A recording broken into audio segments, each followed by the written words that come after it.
நாட்டு மக்கள் மனங்களிலே நாணயத்தை வளர்க்கணும். நல்ல நல்ல நிலம் பார்த்து நாமும் விதை விதைக்கணும். நாட்டு மக்கள் மனங்களிலே நாணயத்தை வளர்க்கணும்.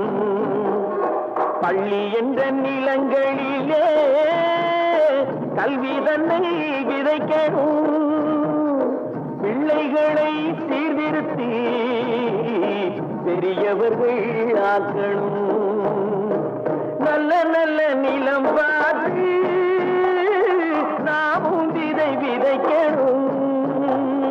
நாட்டு மக்கள் மனங்களிலே நாணயத்தை வளர்க்கணும்.